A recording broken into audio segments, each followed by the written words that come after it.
विद्यार्थियों, आज के वीडियो लेक्चर का हमारा जो टॉपिक है वो है राजस्थान में औद्योगिकरण, और इसके आज हम पाठ प्रथम पर अध्ययन करेंगे। और यह जो टॉपिक है यह बीए ऑनर्स सेकेंड ईयर के पाठ्यक्रम में शामिल है।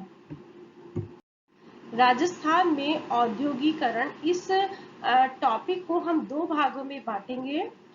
एक भाग होगा कि जब ब्रिटिशर्स राजस्थान में 1818 के बाद आते हैं तो उससे पहले राजस्थान में उद्योगों की स्थिति किस प्रकार की थी, और दूसरा जो पार्ट होगा वो राजस्थान में जब ब्रिटिशर्स ने यहाँ पर आधिपत्य स्थापित कर लिया और उसके बाद यहाँ पर उद्योगों का विकास किस प्रकार से हुआ।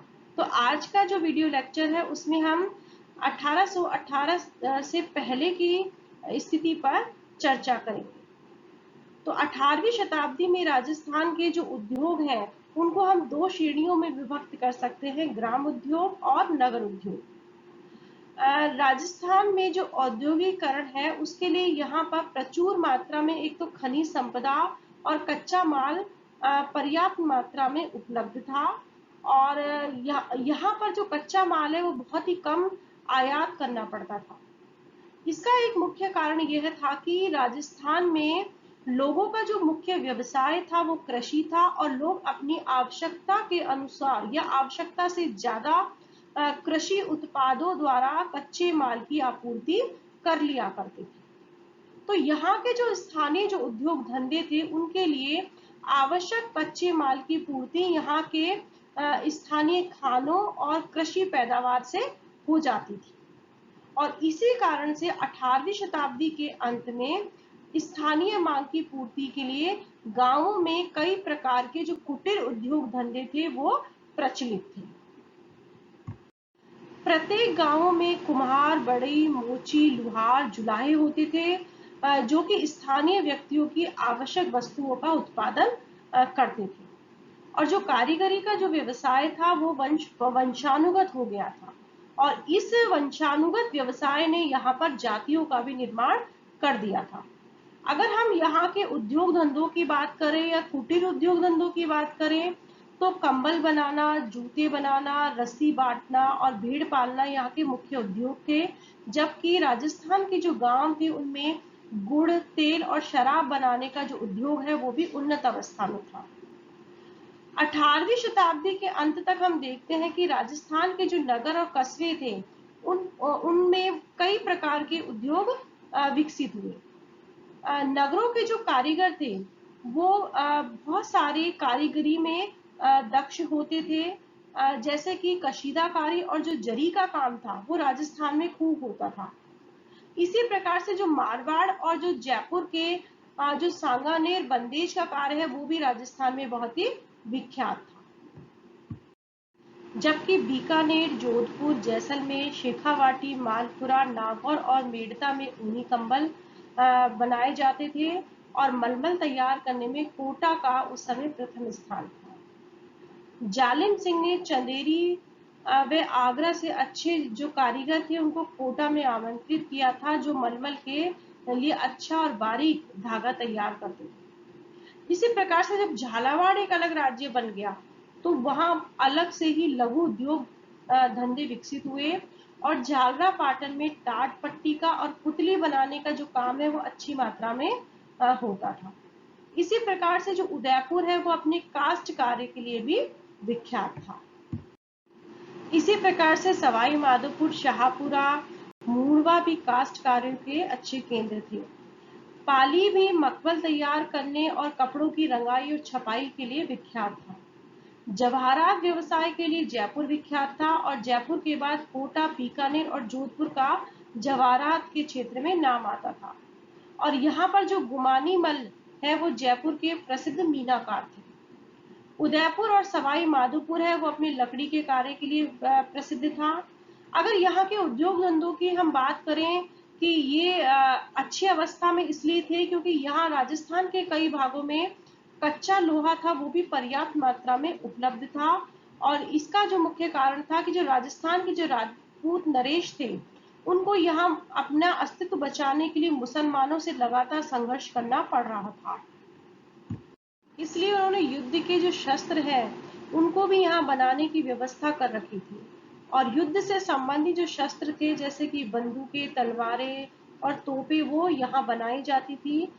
जैसा कि जो कोटा के जब हम रिकॉर्डों को खंगालते हैं तो हमें पता चलता है कि कोटा में तोपें बनती थी और जो इमाम कमाल है वो तोपों के निर्माण में सिद्धहस्त था। कोटा, जालौर, जोधपुर और जयपुर में तोप के गोले तैयार किए जाते थे और जो वहां पर मीर खां और जो कासिम खां था वो कोटा में तोप के गोले बनाने में दक्ष था। इसी प्रकार से पाली, जोधपुर, जयपुर और कोटा में तलवारें भी बनाई जाती थी। तो कहने का मतलब है कि यहाँ के जो उद्योग धंधे थे या वो अच्छी अवस्था में थे और उन्नत अवस्था में थे। हालांकि 18वीं शताब्दी में जो राजस्थान के जो राज्य हैं उन पर मराठों के और जो पिंडारियों के जो लूट खसोट होती है उससे राजस्थान की जो आर्थिक अवस्था है वो बहुत ही दयनीय हो गई थी। मुगल सम्राटों के प्रभाव में आकर जो राजपूत नरेश थे उन्होंने अपने जीवन की आवश्यक वस्तुओं का उत्पादन अपने महलों में और अपने संरक्षण में ही बनवाना आरंभ कर दिया था। और इसके लिए महलों में बड़े बड़े जो कमरे हैं वो निर्मित किए गए थे। तथा उनमें विभिन्न प्रकार के जो सामान बनाने के जो दक्ष शिल्पी थे उनको वहां पर रखा जाता था। जिससे ये पता चलता है कि राजस्थान के विभिन्न राज्यों में कई कारखाने होते थे जहां नरेशों और उनके जो राज परिवार के जो सदस्य हैं उनके जीवन से संबंधित विभिन्न प्रकार का सामान बनाया जाता था। कहने का तात्पर्य है कि 18वीं शताब्दी तक राजस्थान में औद्योगिक जो विकास था वो संतोषप्रद अवस्था में था। लेकिन 19वीं शताब्दी के आरंभ में जब राजस्थान के नरेशों ने कंपनी सरकार से संधि कर ली तो राजस्थान का जो औद्योगिक विकास है वो अवरुद्ध हो गया और साथ में ही जो गृह उद्योग धंधे हैं वो बहुत ही सीमित हो गए।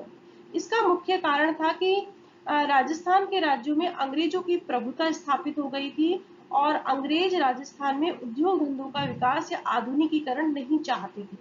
इसके विपरीत वो राजस्थान को अपनी अंग्रेजी जो सामान है उसको खपाने की एक मंडी बनाना चाहते थे या उसको बाजार बनाना चाहते थे। इसलिए उन्होंने थाईलैंड से आयात होने वाली जो वस्तु है उन पर से चुंगी हटा दी और अगर रही भी तो वो बहुत ही नाम मात्र की ही रही। इसके अलावा उन्होंने राजस्थान का जो कच्चा माल है उसको भी इंग्लैंड भिजवाना आरंभ कर दिया था, जिसके कारण यहाँ के जो स्थानीय जो गृह उद्योग हैं उनको कच्चा माल मिलना दुर्लभ हो गया। राजस्थान से कच्चा माल बहुत ही कम कौड़ियों के भाव से यहाँ से जाने लगा और वहां से जो बना हुआ माल था वो बहुत ही सस्ते दामों में यहाँ पर मिलने लगा। अंग्रेजों के प्रभाव के कारण नरेशों के महलों में जो चलने वाले जो कारखाने हैं वो भी बंद हो गए थे क्योंकि नरेश और उनकी जो रानियां थी अब देशी माल से ही अपनी आवश्यकताओं की वो पूर्ति कर लिया करती थी। इसके अलावा ब्रिटिश सरकार ने राजस्थान के पूंजीपतियों को अनेक सुविधाएं और सुरक्षा प्रदान करके उन्हें ब्रिटिश प्रांतों में बसने और यहाँ अपनी पूंजी लगाने के लिए भी ना तो प्रोत्साहित किया बल्कि उन पर अनेक प्रकार के प्रतिबंध लगाकर उनको यहाँ पर पूंजी लगाने से भी उनके द्वारा रोका गया। इसके अलावा यदि कोई भारतीय नागरिक भारतीय राज्यों में उद्योग धंधा लगाना या प्रोत्साहित करना भी चाहता था तो उसे पहले ब्रिटिश सरकार की अनुमति लेनी पड़ती थी। इस प्रकार के जो प्रतिबंध थे उससे राजस्थान में जो औद्योगिक विकास है वह अवरुद्ध होना आरंभ हो गया था या पूरी तरह से अवरुद्ध हो गया था। इस प्रकार अंग्रेजों की ये जो स्वार्थपूर्ण नीति थी उसके कारण राजस्थान में 19वीं शताब्दी के पूर्वार्ध तक औद्योगिक विकास पूरी तरह से अवरुद्ध हो गया था।